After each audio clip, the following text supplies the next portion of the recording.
Yeah, I put together a video about Uber's Advantage mode, and it's actually pretty good. So I hope you take a couple minutes. It's not super long. It's only about 8 minutes long, but I actually talked to more than three. I talked to about 6 or 7 people today, and this was this morning. And I got home today. I had nothing to do, so I went ahead and I put together a video about it. And I'd love for you guys to watch it and let me know what you think, and let me know how accurate the video is, and how accurate it is to driving Uber's Advantage mode. Let me know what you think. Thanks.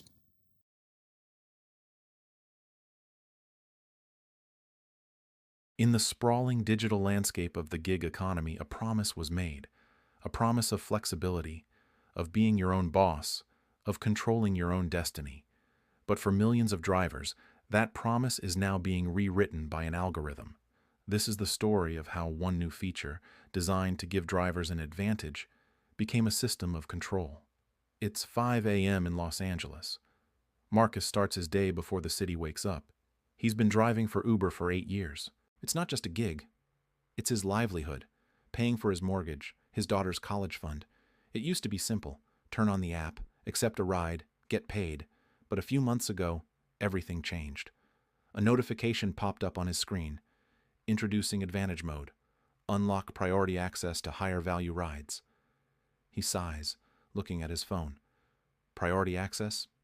Yeah, right. He's seen it all before. Every new feature promises more money, but somehow the bottom line always seems to shrink. Still, he can't afford to ignore it.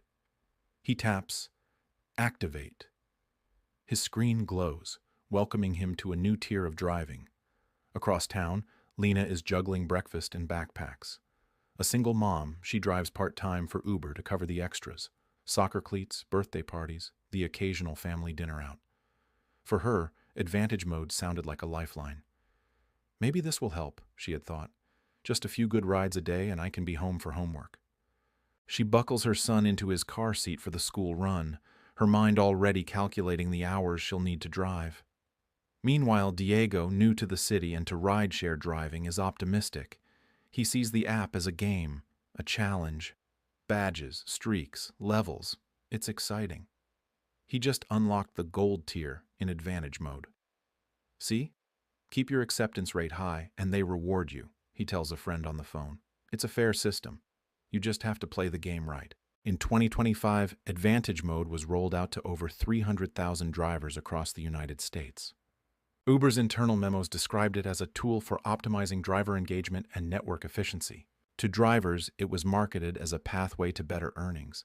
But the reality was far more complex. The algorithm wasn't just matching rides, it was learning, adapting, and influencing behavior. A week into using Advantage Mode, Marcus gets a ping. It's a 45-minute trip to a remote suburb, with no guarantee of a ride back. Before, he would have declined instantly. But now, a banner flashes across the top of the offer. High priority ride contributes to your weekly bonus. He hesitates. 45 minutes for $22. The math is terrible, but declining it means his acceptance rate will drop, and the app warns him he might lose his priority status. He grits his teeth and accepts. Just one, he mutters. Gotta keep the streak going. For Lena, the pressure is more subtle. She needs to make $100 before 3 p.m. to pick up her son. The app sends her a flurry of short, low-paying trips. She declines the first two.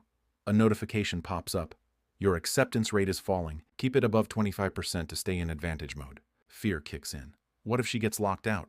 She accepts the next ride, a $4 trip that takes her 15 minutes in traffic. The app congratulates her.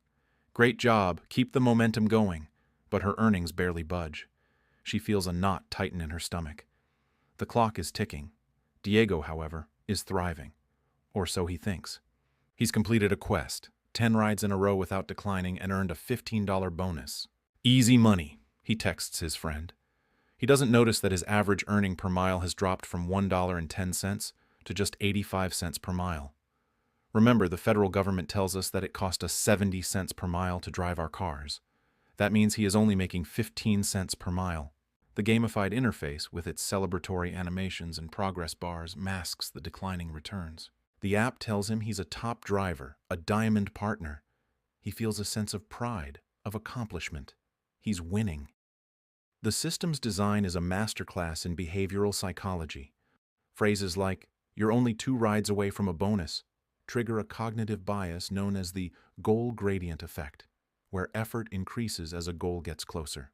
The fear of losing a streak or status leverages loss aversion, the psychological principle that the pain of losing is twice as powerful as the pleasure of an equivalent gain. Marcus is stuck in rush hour traffic, miles from home, after taking another priority ride that led him nowhere. He pulls over and opens the driver settings. He wants out.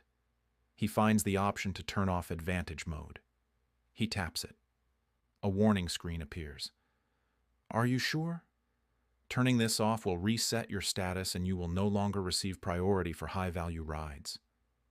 It's a threat, thinly veiled as a choice. High-value rides? He hasn't seen one all week. He feels trapped.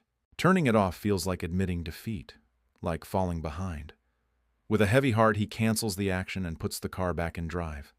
Lena finally hits her $100 goal at 2:50 p.m., 10 minutes before she needs to be at her son's school.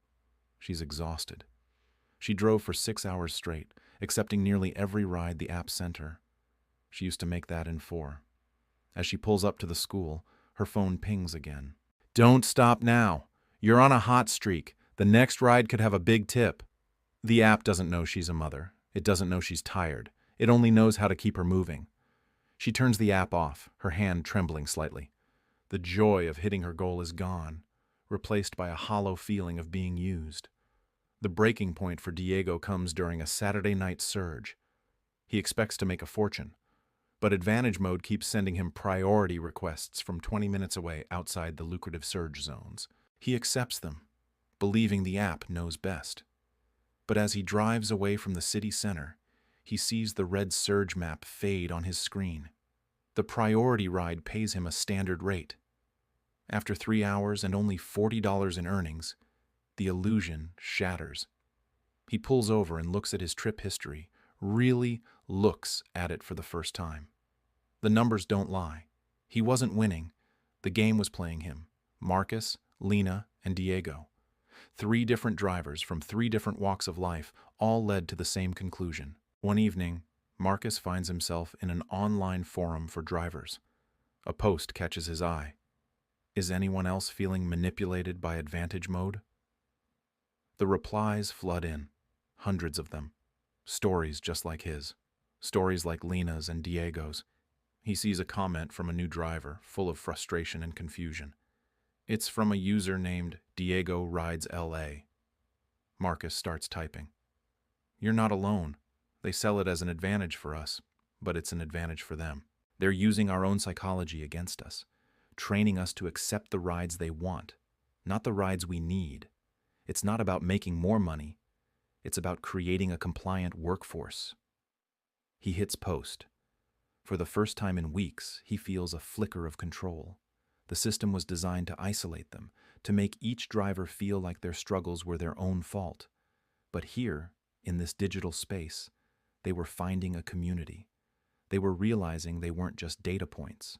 Advantage mode was never just a feature. It was an experiment, conducted on a massive scale. An experiment in digital manipulation, where the subjects never even knew they were being studied. The goal wasn't to empower the driver, but to optimize the machine, ensuring that a car would always be there, no matter the cost to the person behind the wheel. The promise of being your own boss was replaced by the reality of a new boss, an algorithm that never sleeps, never negotiates, and always wins. The question we have to ask is not whether this technology is smart, but whether it is just. Thanks for watching. If this story resonated with you, please consider liking this video and subscribing to the channel for more deep dives into the issues that shape our world. Stay informed and stay safe.